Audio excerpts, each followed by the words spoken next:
হুমায়ূন আহমেদের কিন্তু আমি চরম ফ্যান। তারপরে তানিম যখন বললো আমি সাথে সাথে রাজি হয়ে গেছি, যদিও অনেক কাজ আমার কাছে মনে হয়েছে আমি একটা সুপারহিট সিনেমার পার্ট হয়ে দেখতে চাই। দর্শককে টেনে টেনে হলে আনতে হচ্ছে, আর এইবার হচ্ছে টিকিট পাওয়া যাচ্ছে না। ঈদে আমার সিনেমা আসছে, তো তখন অনেক ইন্টারভিউর প্রেশার থাকে।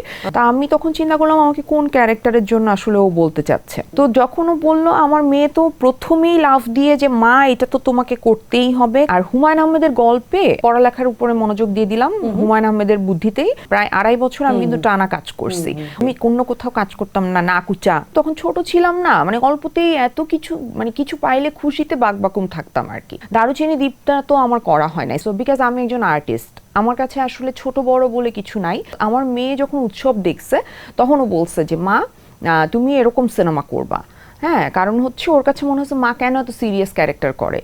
তো আমার তারপরে তানিম যখন বললো আমি সাথে সাথে রাজি হয়ে গেছি, যদিও অনেক কাস্ট, মানে হয় না যে আমার ক্যারেক্টারের লেন্থ তো অনেক না, বাট আমার কাছে মনে হয়েছে আমি একটা সুপারহিট সিনেমার পার্ট হয়ে দেখতে চাই কেমন লাগে। তো এইটার একটা আলাদা মজা।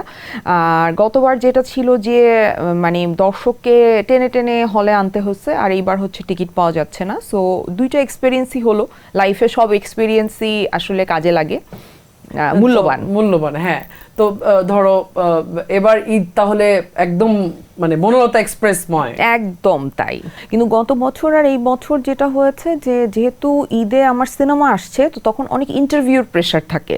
তো দেখা যায় যে প্রচুর ইন্টারভিউ দিতে যেতে হচ্ছে, ওইটার একটা প্রেশার ধর 10-12 দিন আগে থেকে শুরু হয়ে যায়।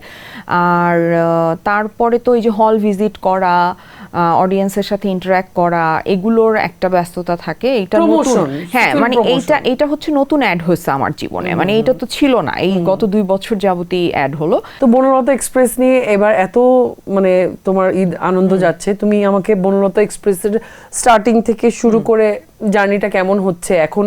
তো সবাই খুবই প্রশংসা করছে বনলতা এক্সপ্রেসের, একদমই কমপ্লিটলি ঈদে যতগুলো সিনেমা রিলিজ হয়েছে প্রত্যেক এক একটা সিনেমা কিন্তু এক এক রকম। সেখানে বনলতা এক্সপ্রেস হুমায়ূন আহমেদের একটা খুবই বিখ্যাত একটা উপন্যাস নিয়ে করা, সেটা নিয়ে তোমার অনুভূতি জানতে চাইবো। তানিমা আমাকে যখন ফোন করছে ওইটা কিন্তু একদম লাস্ট মোমেন্টে, 10-12 দিন আগে শুটের। তো আমাকে ওদের অন্য আরেকজন কাস্টিং ছিলেন, ওনার সাথে ব্যাটে বলে মিলে নাই, সো পরে ও আমাকে বলছে যে আমি করতে চাই কিনা। তো তারপরে আমি তো জানি, আমি তো গল্প, আমার হচ্ছে হুমায়ূন আহমেদের কিন্তু আমি চরম ফ্যান, মানে আমি লাক্স চ্যানেলে সুপারস্টারের নাম লিখাইছিলাম ওনার সাথে দেখা করব বলে। সো আমি এই লেভেলের ফ্যান, তো আমার কাছে সব বই আছে। তো ও যখন বলছে কিছুক্ষণ আমি জাস্ট রিকল করতেছিলাম হ্যাঁ এই গল্পটা, তো আমি তো জানি যে ওখানে একটা ইয়াং মেয়ের গল্প। তা আমি তখন চিন্তা করলাম আমাকে কোন ক্যারেক্টারের জন্য আসলে ও বলতে চাচ্ছে। তারপর আমি গল্পটা আবার পড়লাম, তো তখন আমি যেই ক্যারেক্টার দুটো চিন্তা করেছি সেই দুটার মধ্যে একটা কথাই আমাকে বলেছে, আরেকটা মমো করেছে, আফিয়া এবং মন্ত্রীর ওয়াইফ সুরমা, এই দুইজনই আমার এই গ্রুপের আর কি।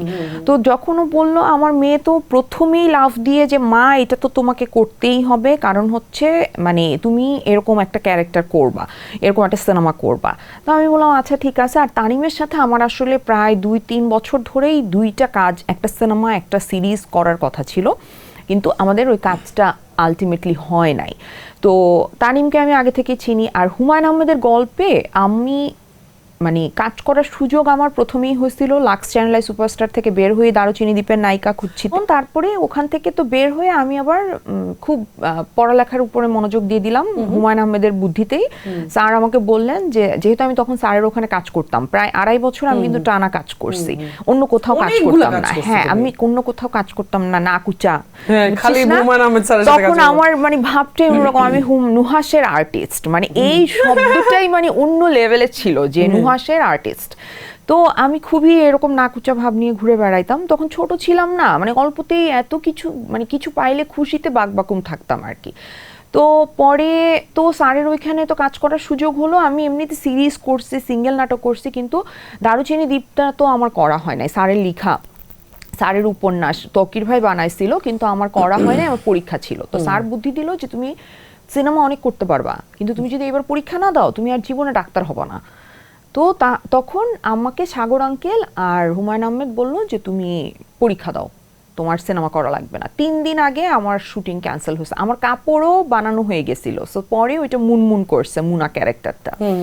তো তারপরে যাই হোক করা হইল না সিনেমা। তো তো এখন হুমায়ুন আহমেদের আমি হইতেছি একেবারে অন্ধভক্ত, তো হুমায়ুন আহমেদের গল্পে একটা সিনেমা হবে, সেই সিনেমায় আমাকে ডাকা হয়েছে এবং আমি করব না, সেটা তো হইতে পারে না, মানে এত বোকা না। এখন ধরো অনেকে বলতে পারে যে হ্যাঁ তুমি তো সেন্ট্রাল ক্যারেক্টার করছো, এখন আবার তুমি এরকম ক্যারেক্টার কেন করতেছো, বিকজ আমি একজন আর্টিস্ট, আমার কাছে আসলে ছোট বড় বলে কিছু নাই, আমি একটা ভালো সিনেমার পার্ট হইতে চাইছি এন্ড সেটা আমি হইছি। মানে I agree, I completely agree with you.